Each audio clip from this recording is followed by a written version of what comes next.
வலியுறுத்தும். நாங்கள் தொடர்ந்து சொல்லி வருகிறோம். பிற அமைப்புகளும் கட்சிகளும் கூட சொல்லி வருகிறார்கள்.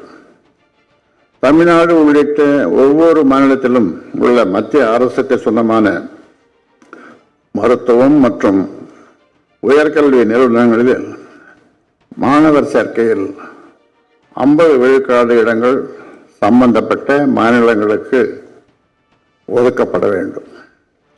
மாநில அரசுகளின் சார்பில் செயல்படுத்தப்படும் உட்கட்டமைப்பு திட்டங்களுக்கான செலவில் 50 விழுக்காட்டை மத்திய அரசு ஏற்க வேண்டும் என பாமக வலியுறுத்தும். வேளாண் விளைபொருட்களுக்கு குறைந்தபட்ச விலை சட்டம். வேளாண் விளைபொருட்களுக்கு குறைந்தபட்ச ஆதரவு விலை வழங்கப்படுவது உழவர்களின் உரிமையாக்கப்படும். அதற்காக தனி சட்டத்தை நிறைவேற்ற பாமக வலியுறுத்தும்.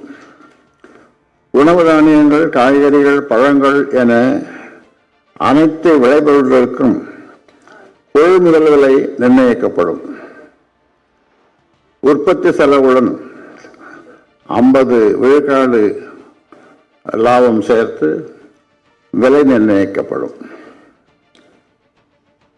ஒரு குவிண்டால் நெல்லுக்கு ரூபாய் 3000, ஒரு டன் கரும்புக்கு ரூபாய் 5000 கொள்முதல் விலை.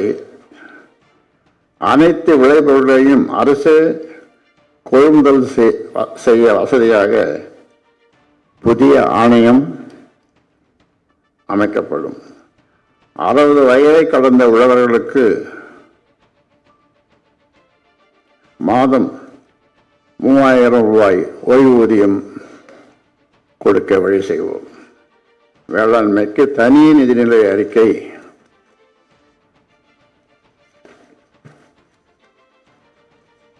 மத்திய அரசில் வேளாண் துறைக்கு தனி நிதிநிலை அறிக்கை தாக்கல் செய்யப்படும்.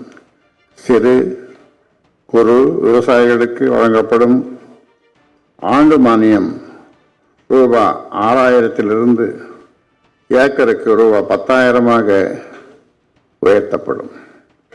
ஒவ்வொரு உழவருக்கும் அதிகபட்சமாக ரூபாய்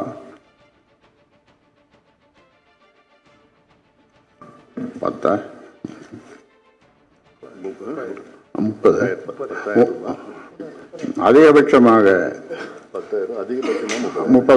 அதிகபட்சமாக 30,000 வழங்கப்படும்.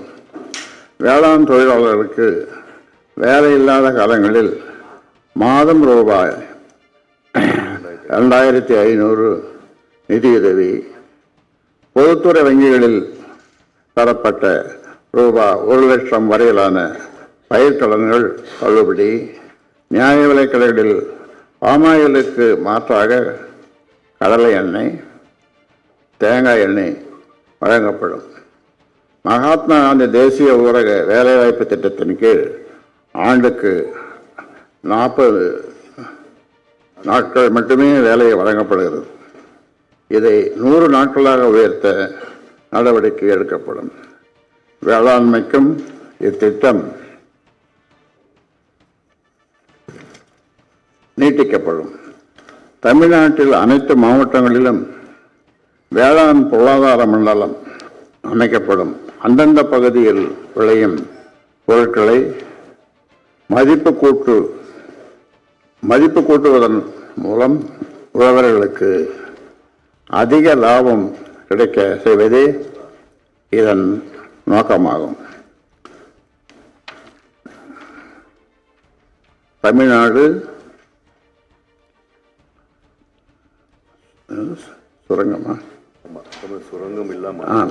தமிழ்நாடு சுரங்கமில்லாத மாநிலமாக மாற்றப்படும்.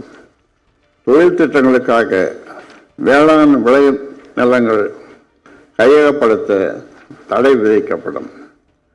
கடலூர் மாவட்டத்தில் புதிதாக அறிவிக்கப்பட்டுள்ள 3 நிலக்கரி திட்டங்கள் கைவிடப்படும்.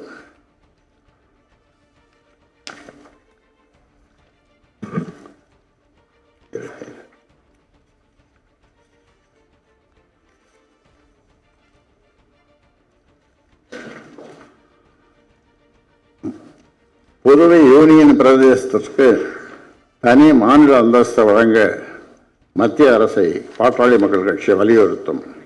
புதுவைக்கு மாநில தகுதி வழங்கப்படும் போது மத்திய அரசுக்கு அம்மாநிலம் வழங்க வேண்டிய கடன் தொகை முழுவதையும் தள்ளுபடி செய்ய பாமக வலியுறுத்தும்.